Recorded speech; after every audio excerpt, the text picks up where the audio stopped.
Welcome to the Scrum.org Community Podcast, a podcast from the home of Scrum. In this podcast, we feature professional Scrum trainers and other Scrum practitioners sharing their stories and experiences to help learn from the experience of others. We hope you enjoy this episode. Hello and welcome to the Scrum.org Community Podcast. I'm your host, Dave West, CEO here at Scrum.org. Today, I'm pretty excited. I'm not going to lie to you. I've got two amazing guests, super smart people from an organization called Dyno Therapeutics. Think genetics research and machine learning and all that stuff. They're going to explain much better than I, but super cool, cutting edge technology. And an organization you may have listened to previous podcasts and maybe a webinar or two where we talk to Dyno Therapeutics. But what really, really excites me about having these two guests is that not only are they doing cutting edge, amazing technology, yeah, we live in Boston, everybody does that, but they're doing it in a really mindful, intelligent way, the way they organize, the way they approach the problem, the way that they align their objectives and their incentives, etc., are all really, really interesting. And they're willing to try to really improve the machine of delivering this amazing, world-changing, health-changing technology. So I'm really, really excited.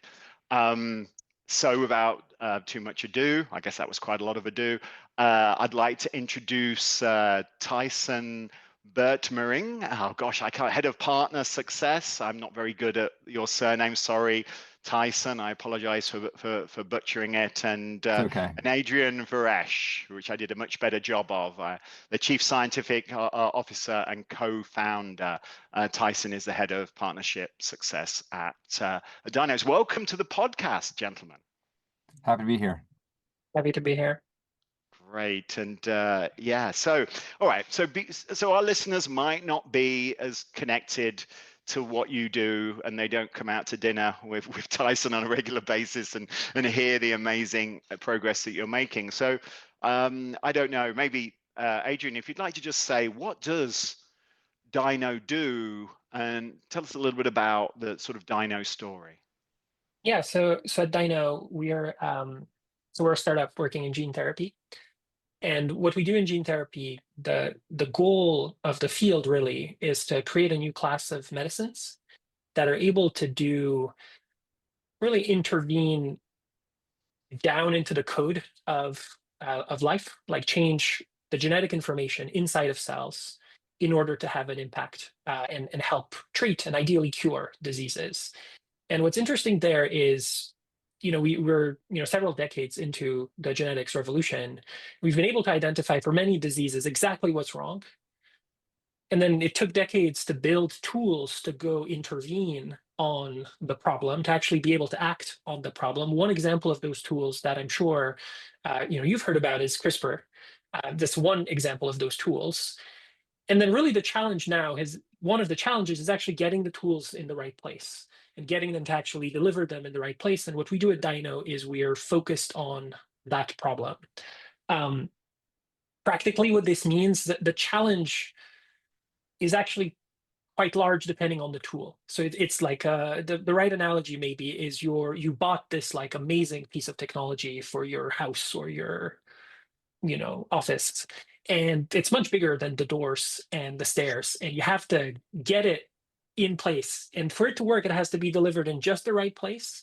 Can't be in the bathroom, can't be in the living room, it has to be in the office. You have to get it there. And that's the delivery challenge. And it's very analogous to gene therapy. If you're making something to treat a neurological disease, you need to go to the brain, not elsewhere. And then the way we do this delivery is we build these like amazing molecular machines called capsids, which are really repurposed viruses. And they're this amazing molecular machine that's able to self-assemble, package genetic information inside of it, and then deliver it to the right place. And what we do is we learn how that happens, and we reprogram it to go less where it naturally wants to go, like where the virus would normally go, and more towards the places where it needs to go. And then to do that, that requires quite a bit of experimental work to get the molecular machines to build, especially the new ones, and then quite a bit of AI and machine learning to actually do the design. It turns out that this is like an amazing design problem for AI, and one we've been working on since we founded the company in 2018. That is amazing, and it's great. Every time I hear the description of Dyno, I learn a little bit more. It is, yeah, I'm really excited about technology. So you all have been using sort of Agile Scrum as an approach to help you organize and deliver work. Tyson, tell us a little about that, because it sounds like an odd pairing. It sounds like, I have to say, it's sort of more of a sort of Frankenstein, Dr. Frankenstein working in a lab with big things and white coats and all of that. It doesn't sound like Scrum and Agile. So tell us a little bit about your Scrum and Agile journey, Tyson. Oh, where do we start? We can start from the very beginning. Oh no, maybe summarize it, because I want to get to where you are now. But yes. Yeah, so maybe I'll just say one thing I learned a lot along the way was I came into it thinking, oh, you take Scrum as it's described in the Scrum guide, implement it, job's done. Everything works. I wish it was. Yeah, it doesn't work that way. What I think our learning has been is there's certain aspects of Scrum that really make a lot of sense. And I think the most important thing is having a really good goal. And having a really good goal is incredibly hard. And if you don't get the goal right, you may be ending up working in the wrong direction. I think that's one important aspect of it. Another aspect is once you have a good goal, or even if you don't have a good goal to begin with, being able to frequently check in on the progress that you're making and determining, is this still the right goal? Am I making the right progress? Do I need to change anything? So I think it's the second piece for me is having the ability to frequently iterate and inspect and change course if necessary.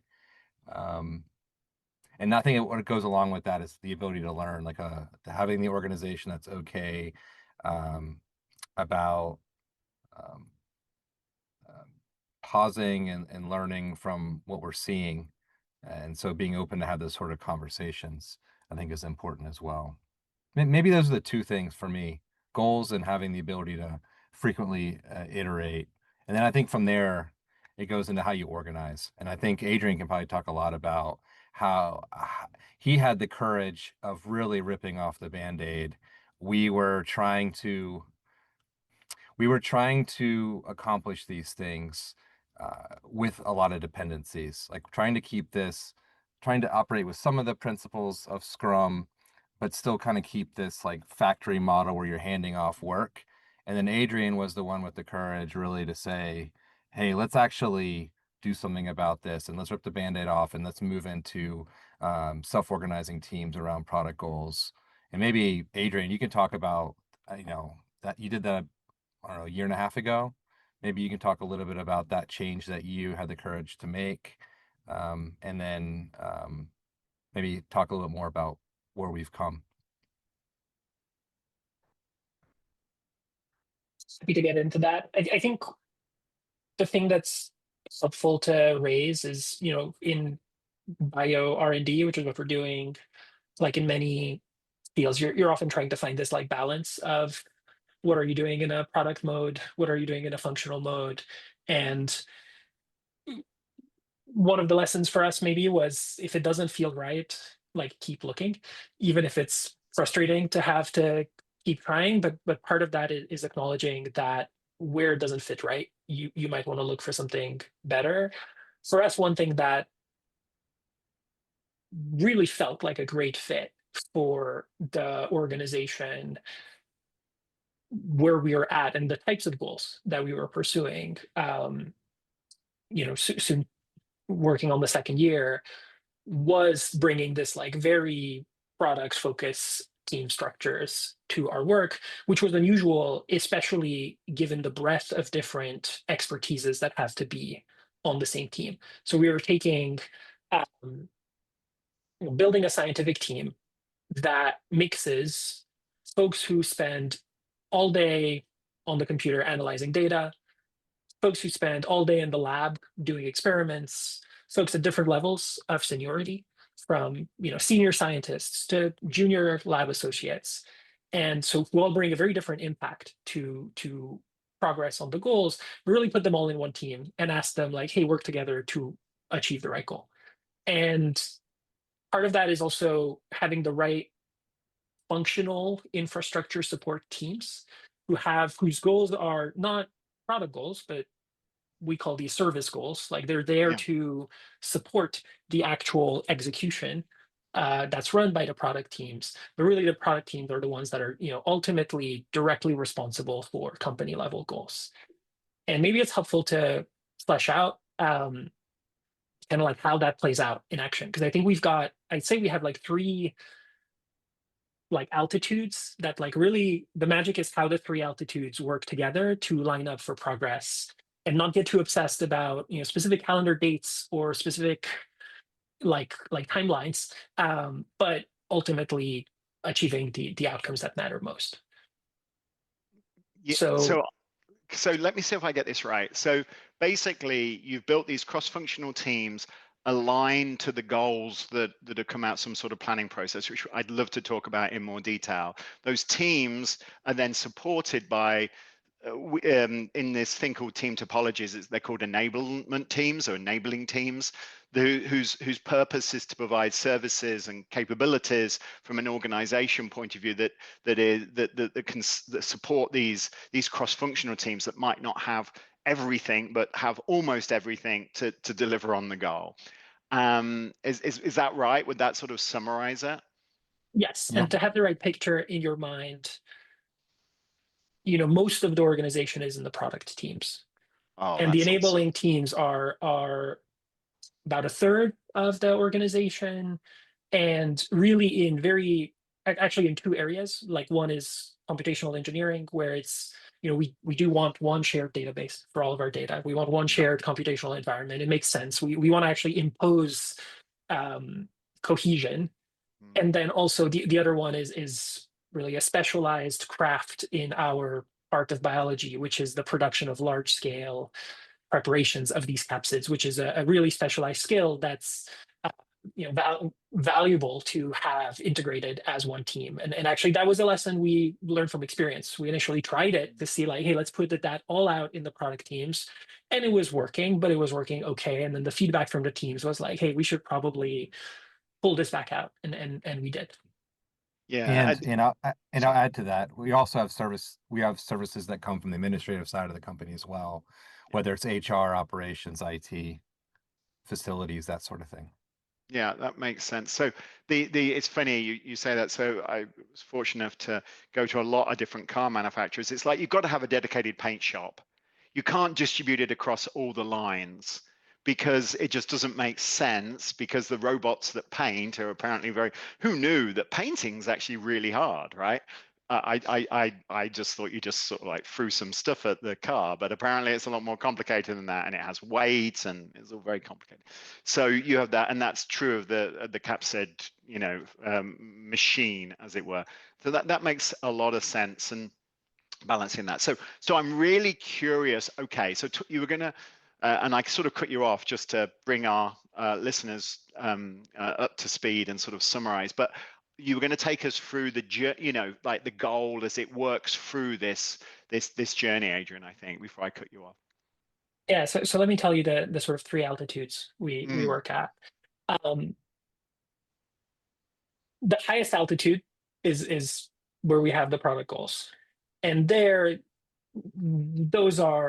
need to be like really, really refined, really, really clear of what we're trying to achieve. For us, it comes down to building a product that our partners are interested in licensing.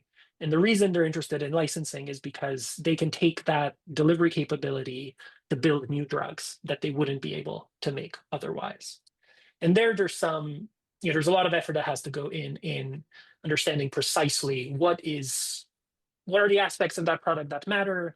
What's like a nice to have and a distraction? You should probably just don't think about it until it's important enough that it matters, and really refine that. And the way we think about these product goals is we want them to feel about 2 years out. We want them to feel clear, uncomfortably distant. Although one of the challenges is because we're at sort of the frontier of biology research is sometimes you don't know if something is 2 years out or sometimes it's 6 months out, because you're going to do the experiments that are going to tell you how far you go, and you don't know until you do the work. At that highest level of abstraction, that's also actually where our company goals get attached, where we do plan on we do have a yearly company goal, and we specify a metric of success of what we're trying to achieve in a 12-month cycle. And that's the highest level of abstraction. And the critical part is for each of the product goals that we have one dedicated team for it. And the people who work on that team are fully on that goal and only on that goal. And they also know that they're actually working on this goal in the long term. So they are able then to start thinking about making investments, to make the likelihood of success like better next week, also to be better set up next month, and then also, next year to be in the best position possible. And that's a really critical place for us to have to incentivize the connection to the achievement of that critical outcome for us. One layer down from the abstraction stack then is, okay, so how do you actually do work that's going to make progress towards that goal? We call these things studies. One of the challenges in our space is also the studies now really are very cross-functional. They last anywhere from several weeks to several months, and you have to get a dance of anything from machine learning designers to folks in the labs who instantiate those ideas into specific experiments, to doing very complex data analysis to identify what worked or didn't work in those experiments, and then turn that loop. And that's a study that's going to span quite a bit of time. And at that level of abstraction, what's really, really important is, before we jump to doing work, is really, really understand what is the outcome we're trying to achieve and how that advances the goal specifically. Because the biggest challenge of a study is you do all this work, you get at the end, maybe you even achieve the thing you were trying to do, but then you realize, you're kind of off from the main goal. And actually the amount of impact you've done in the direction that you care the most about is not valuable enough. And that's a real heartbreak. And that you want to avoid that by really stress testing that you understand what is it that you're trying to achieve, and that the whole team and leadership, the team, other teams understand what that body of work means. One thing for us that was really helpful is again, because we're doing research, thinking through when levels of success, and I call these for me always start from what we call a convincing failure, meaning you did the work and things didn't pan out. You didn't know this in advance because it's research, but you're not tempting to just do the work again because it was conclusive. You know that this idea was actually not meant to be, and you need to try a different one. That's some degree of, you've learned something, you've advanced towards your goal actually, because you know that this path is not worth doing. But then you have two forms of success for us that we really like to think about, which we call sort of convincing success and then transformative success. Convincing success is okay, you do this, you're happy, this is great, you've made quite a bit of progress. Transformative success is, this is as good as you could possibly imagine, which in a research setting, actually, thinking through these outcomes is really valuable, because you often don't know until you do the work what you're going to do. So that's the middle tier. It's the study. And really what a team will do is create a roadmap where they have several of these studies advancing in parallel. There's some, you want to align them in some ways because one study might feed into another, but a team will be carrying several studies at any one moment in time and thinking about starting them, adapting them, stopping them. That's that second layer. And then the bottom layer is kind of tactical, actually quite aligned with Scrum, is 2-week sprints. You plan the work, you know what you have to do to hit your studies. You plan it, you execute, you have dailies, you then at the end inspect what you've done, and then also retro on how you want to, what you should do differently, and keep updating that. And that's the sort of bottom layer that's closer to tactics, but that underpins this whole rhythm. And you're trying to, keeping up to date on which studies are going, where you need to adapt, that's really a critical thing, is you set a plan in place for a specific study, but as you learn more, you'll have to adapt that plan, having a low barrier for that and bringing together. And this kind of interplay of the three things for us has been working really well, and has worked on actually quite a few different settings. Like whether you're depending on the goals, it's quite adaptable and will work quite well. How frequently do you do the sort of three horizons, as it were, or levels, as you call them? I mean, obviously the sprints happen every 2 weeks. Hopefully you're doing sprint planning every 2 weeks or so ish. But Yeah, pretty much. what about the study planning? Does that happen on a regular, like every 3 months? We look at the success we've had and replan the roadmap, or is it more of a continuous process? That I mean, one is fully continuous, in the That sense makes that it's sense. really every week we have this decision meeting where a study can start, can be adapted, can be stopped or completed.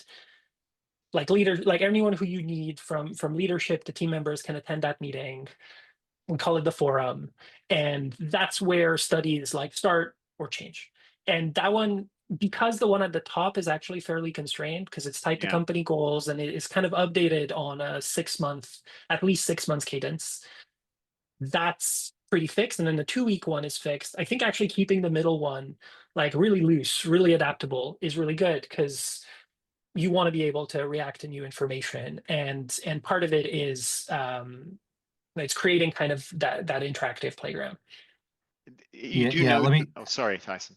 I was just going to add on to that because there's like we call it the integration service. It's one of the enabling services that we have, and it's a collection of different ceremonies and artifacts that really allow us to have awareness, inspect. What's the 3 words in Scrum that you guys like to use a lot? It's It, transparency, inspection, and adaptation. Yeah. adaptation, yeah. Yeah, so essentially it's like it's built with that in mind. So for example, our year starts in March, our year ends in February. We don't follow a calendar year. It just works better for us given people's holidays in December. And Yeah. so the first thing we think about is our annual goals. And so we have those goals. So that's what stays with us throughout the year. So that's on like a 12-month horizon. And then every 6 months, we have terms. So we have term 1 that starts in March, and then term 2 starts in September. And so that's a chance for us to really re-inspect those goals and say, are these really the right company goals? And really think about the next 6 months of work. Are we set up for success for that? And then every month we come together, the leadership team comes together, and we inspect how is the company performing against these goals. So we get a chance to see what's on track, what's off track, that sort of thing. And then every 2 weeks is what Adrian's talking about, this sprintly progress review. That's really where we're getting into the actual plans of our studies. Are they on track or not? Because they're in support of those goals. And then every week we meet as a company, not as a company, as a leadership team, and there's certain types of decisions that are tied to those goals. That, like, should we start a study? Should we stop a study? Should we adapt it, for example? So we get a chance every week to identify what decisions we need to make that require cross-functional integration to make sure that they're the best possible decision. So we have these varying events at different time cadences as part of our rhythm. Yeah, it's a holy grail, by the way, to have this continuous process of road mapping. We'd call it road mapping in the sort of broadest sense, and to be continuously assessing against that roadmap and making changes, basically, on the roadmap based on that. That is a dream of most organizations. So you're doing something right there, Adrian. Sorry. I was going to add that also, I think one of the key ingredients in this is driving the empowerment of the teams themselves. And it's really making it so that the teams are actually making the decisions on the studies that are needed. They're deciding, we need to do this in this way. There's advice coming from many directions, and actually once the team realizes that actually they're the ones that are going to decide this, now they're extremely hungry for input and for Yeah. getting all the information they need so that they make the best decision. And I think one of the challenges as a leader is convincing and proving to the teams that no, this really is your decision. This is ultimately your call, and you're accountable for the success and accountable for the integration. And I, from the sidelines, as a more senior leader, may, my call is calling it out when it's like, oh yeah, this is like not even safe to try.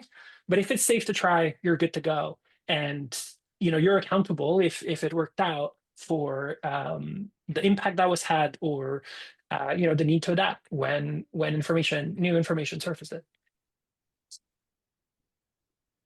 Yeah, I think empowerment. It's funny. You said something that you really put it quite nicely. I just sort of reiterate it. When I told people what to do, they'd never listen to me or ask me questions. Well, as soon as I told them not what to do, but sort of like help them understand the goals, they would ask me so much more. And I'm like, well, hang on a minute. It should be the opposite, shouldn't it? I've directed you and to do something, so you should be continuously asking me for stuff. Whereas they're like, no. And but the opposite is almost true. And suddenly they want to engage with their stakeholder community, because the success of the outcome, the goal that they're pursuing, is influenced by that information and by all these stakeholders that provide. So it is empowering teams often has almost a reverse impact in terms of the amount of information and the amount of stakeholder interaction that they seek out, which is really, really, really important. All right, And I think what you're saying there on asking more questions, I think, is key as well, because that's also a process where you clarify what the goal is. And I'd say one of the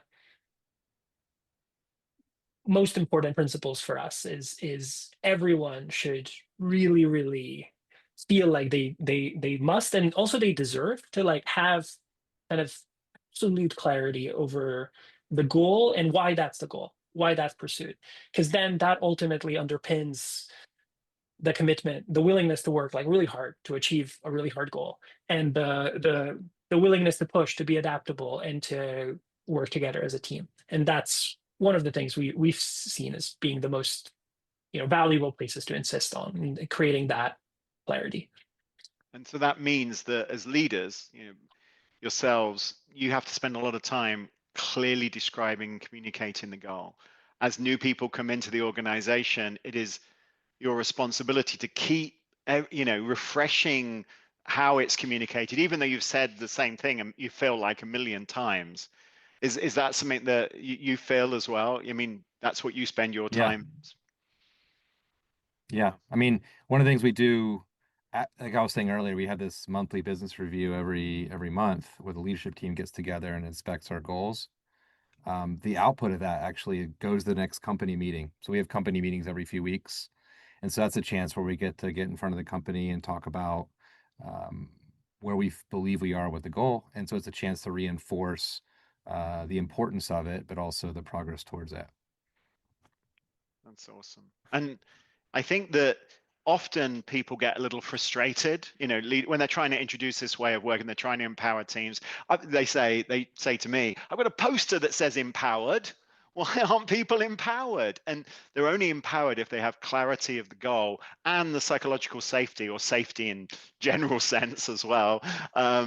But psychological safety in particular, to feel like they can do the things necessary to deliver on that goal, and then an enabling organization around them to help them when things are hard or challenging. And I think that you've sort of reinforced that message. I could talk to you two gentlemen all day.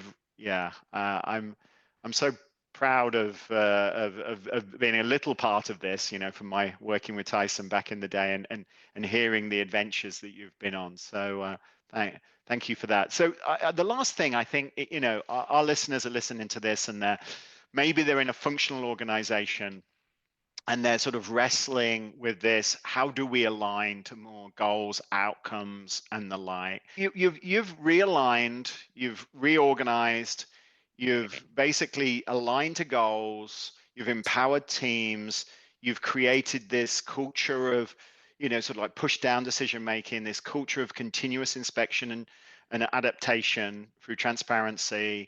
If an organization currently is a functional organization, it's got goals, but then it's got this big complex project planning kind of process, and then it's got teams. That disconnect, if they're trying to wrestle through that, and there's one thing that you would say, the one thing that made the most impact on us, what would that be? And I know this is a hard question, and you've done so many things, but what would that thing be? So, as you know, I'm a big fan of both Scrum.org and a big fan of Beyond Budgeting. So, Beyond Budgeting has this, one of their 12 principles talks about rewards and how ensuring that those rewards um, are measured against the competition, and they are at the company level. Like they're a tied incentive for everybody. So I'd say, was it 3 years ago, we moved from a approach where bonus was more at the individual level, individual performance, and we shifted that towards the achievement of we're all in it together. It's how the company performs against the company goals creates what the bonus will be for every individual. And individuals are like their incentives are at the cash compensation or equity level. But like the bonus, which is like such a big component of people's compensation in the short term, is at the company level. And I think, in my opinion, that was one thing we haven't talked about today that I think is really important, that may not be very obvious to people. It's funny you should say that. In a couple of weeks' time, I don't know when this podcast is going to drop. I'm actually doing a presentation, a webinar on incentives, visible and invisible, and how they can affect the adoption of a product operating model. And I was just speaking to a large financial institution whose name has to be, they probably come and sue me if I say their name, so I better be very careful. And they talked about how for almost 15 years of trying to move to a product model, they didn't have this alignment, and they changed it about 3 years ago and found that everything kind of worked. So it's interesting you bring that up, and for our listeners, maybe if the webinar's already done, listen to it downloaded, or come and attend the webinar we're doing. Thanks for that, Tyson. That was a setup. What about you, Adrian? What would you say? Mine's different. It's a bit more practical, and it's I think ultimately to just find a way to try it. I think it all starts with one goal, actually. And actually, if you can create one important enough goal that you can find conviction to create one team that meets two criteria, they're focused on that goal and only on that goal. Mm-hmm. And then try it out and see how that works. And it might be that for your goals and your structure, actually that's not going to work. But I have a bit of a hard time believing that based on my experience. But to try it, and maybe you have the courage to just jump in and like find 4 goals and do this for 4 or all of your goals at once. But it's probably try it. You might find you need to adjust some of the dials after you step into it. You're not going to get it all right, but that's kind of the whole point. Is it's you should be adapting those dials, but you're not going to go back and rebuild it all in the old format. I think once everyone actually starts thinking about that one goal and they realize that that's what they're there for and that's what they're here for in the future as well, the momentum starts to compound in a really exciting way. And maybe Dave, on this one, I'll just add something. You wrote a blog article recently about what is a product. I think that needs to be clear that team has a product, that it's cross-functional, they're building a product, not just doing work. But I'm just doing that to plug your other blog article that you just wrote recently. You are doing fantastic. I'm glad I invited you on, Tyson. But the point I think, Adrian, you also made, and I just to sort of add to that, is you're not going to get it right necessarily. That doesn't mean you shouldn't try. And you called it dials and whatever. But you can change things. And that actually was true in that blog article. At the end, the ultimate realization is you're never going to get it perfect. You're never going to, but by inspecting and adapting, keeping an eye and being willing to try things and willing to learn and willing to change. And I think that's probably, if they were going to put anything on the clip notes for Dyno Therapeutics, that would be it. A willingness to try bold ideas, but also not have the arrogance to think they're perfect from day one, and continuously inspect and adapt those and change them until they're pretty damn amazing. And I think that is, the essence. Try it, and as long as you've got a willingness to change and inspect, then I think you're in a really, really good position. And I think that's an awesome message, combined with get those incentives aligned, because human beings, it's amazing how you can disincentivize people very quickly with disalignment. So I think those two messages are awesome. Gentlemen, thank you so much for taking the time, and thank you for all the work you're doing to change the world of medicine in well, hopefully my future, but certainly my children's future. So thank you for all your hard work there.